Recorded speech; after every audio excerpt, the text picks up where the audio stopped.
welcome back to the deep dive. If you really want to understand the modern fault lines of American politics, you you have to look at state-level campaigns. Oh, absolutely. Because that's where these big ideological battles are turning into, actual concrete policy proposals.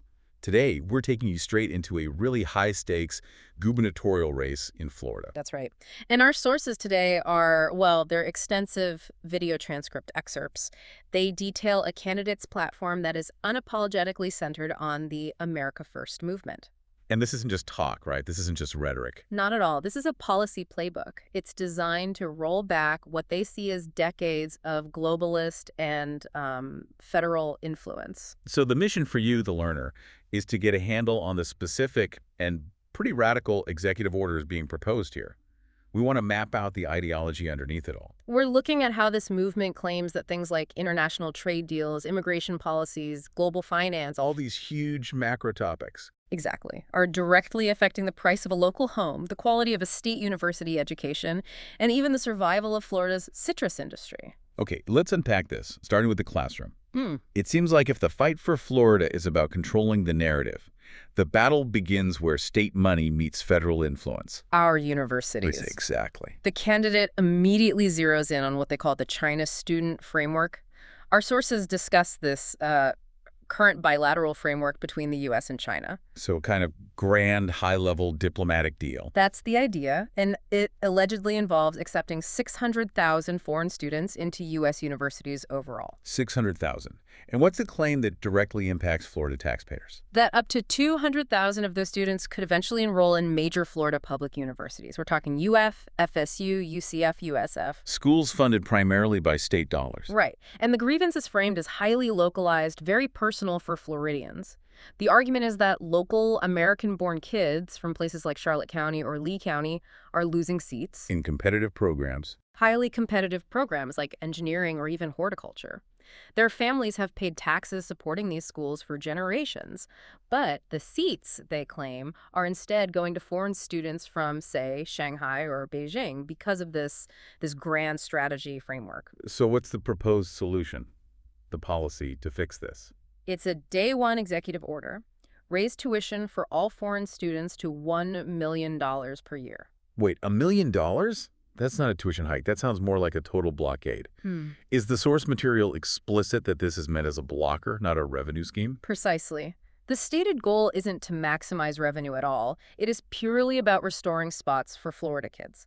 The rationale is if you make the cost prohibitive $1 million a year for non-American students, you force those spots back into the hands of local applicants. Applicants whose families, as the candidate really emphasizes, have spent their entire working lives funding the infrastructure of these schools through state taxes. And so it's an aggressive reassertion of priority based on citizenship and, well, tax contribution. Exactly. Okay, so if the fight in the classroom is about competition for seats, the labor market proposals make it pretty clear the candidate sees that competition as a zero-sum game for workers, too.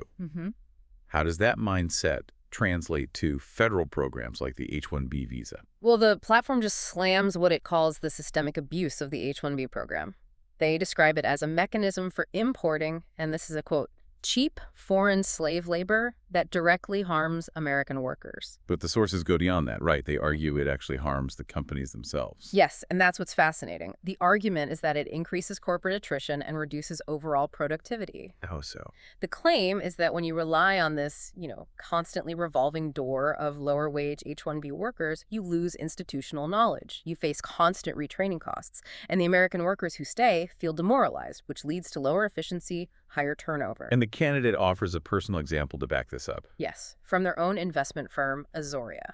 The source details how they tried to submit an amendment for their ETF, an amendment that would exclude companies demonstrably abusing the H-1B program, linking that abuse directly to poor long-term financial performance. And what happened? They were delisted by their own board and, according to the candidate, were labeled racist just for trying to protect the fund from companies using this practice. So it's framed as a personal ideological fight. And this ideology often gets tied back to very personal economic hardship. We see this with the anecdote about immigration after the 2010 Haitian earthquake. Exactly. The source material tells a powerful story. After the earthquake, work authorizations were temporarily granted for, Well, a small number of people, allegedly 100 individuals who were illegally present Haitians. And they entered manual labor fields. Specifically tree trimming. And the result of that specific policy change, the candidate says, was the loss of his father's 20-year tree trimming business. It pushed the family to the brink of bankruptcy, needing food stamps. Wow. So that anecdote connects an abstract federal policy directly to the kitchen table.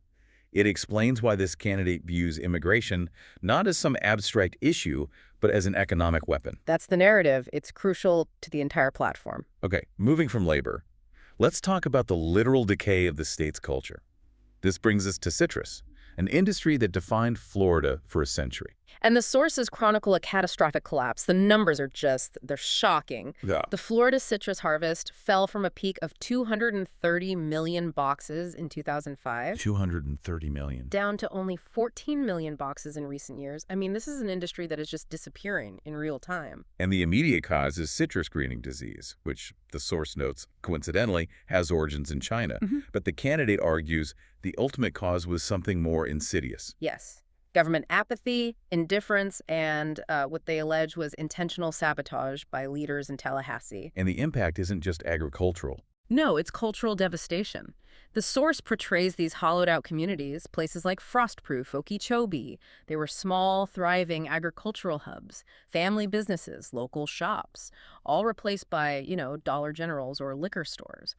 The cultural fabric is just fraying. And the proposed solution is just as dramatic as the problem. It is. A radical $1 billion cash bounty. $1 billion. For any scientist anywhere in the world, and they explicitly name even a country like Iran, who can develop a strand of citrus that is impervious to greening disease. So it's a pure market solution, but it's married to a nationalist goal. Restore the state's identity through this massive investment. No matter where the researcher comes from. That focus on identity leads us right into the housing crisis. And here the candidate uses a completely new metric for success, something called the North Star Principle. This is a really critical ideological departure. The North Star Principle says the true economic goal of a state should not be GDP growth. Or the stock market. Right. Instead, success should be measured by the percentage of 30-year-old men who are married and own their own home. That is a fundamental reframing of conservatism. It's prioritizing social outcomes over traditional financial metrics. It elevates stability and family structure above pure market efficiency.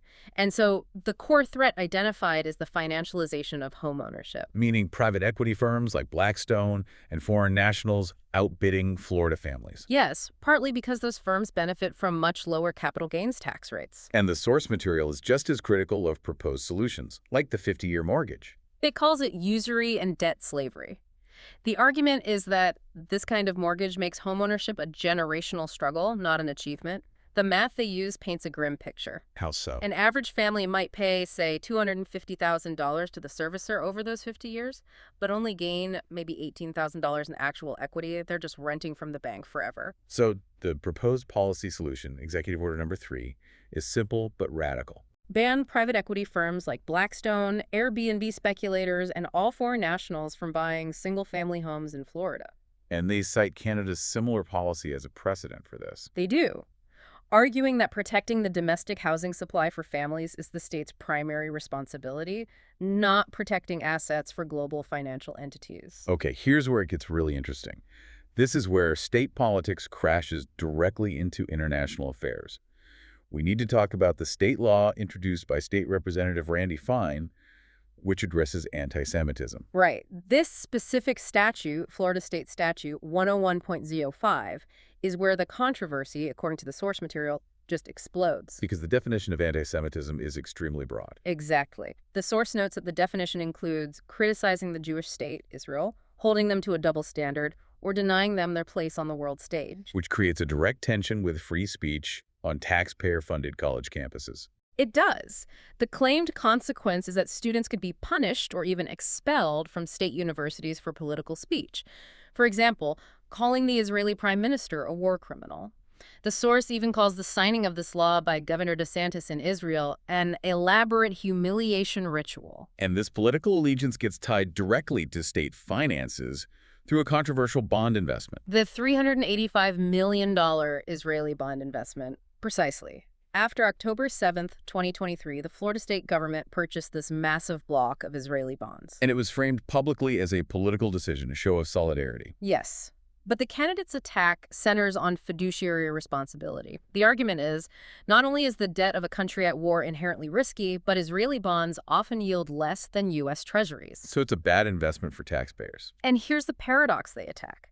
Florida's state pension framework prohibits the purchase of all foreign government bonds. With one exception. Israel is the single named exception to that rule.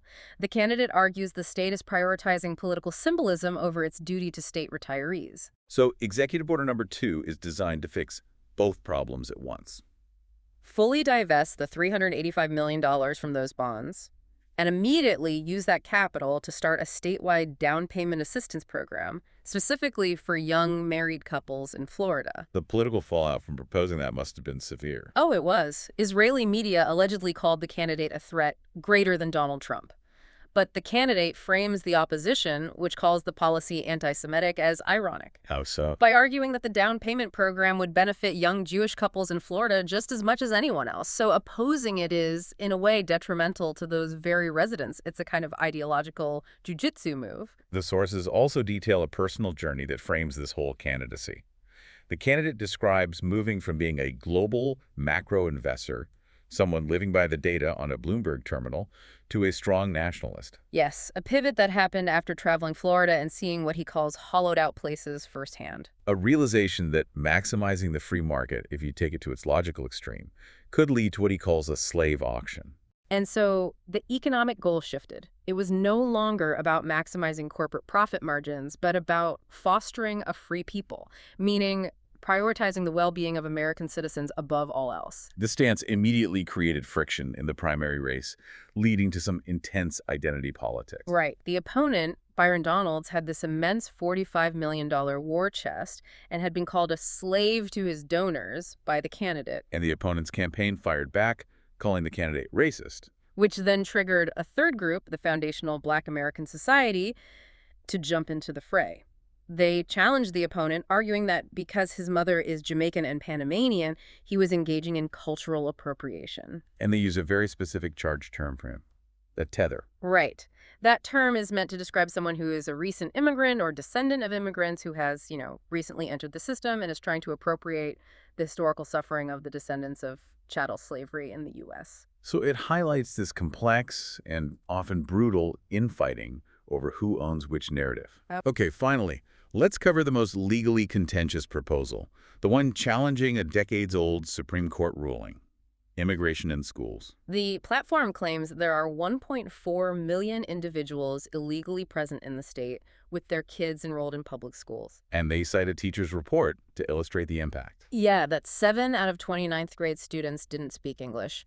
The argument is this leads to a dilution of education for American citizens and just overwhelms underpaid teachers. And the proposed solution, Executive Order number 4, is incredibly direct. And radical. Remove all illegal immigrant children from Florida schools. This isn't just a policy position, is it? It's explicitly designed as a legal challenge. It's a deliberate constitutional challenge. It's targeting the 1982 Supreme Court decision, Plyler v. Doe. Which, for our listeners, is the case that found that illegal immigrant children have a 14th Amendment right to attend public school.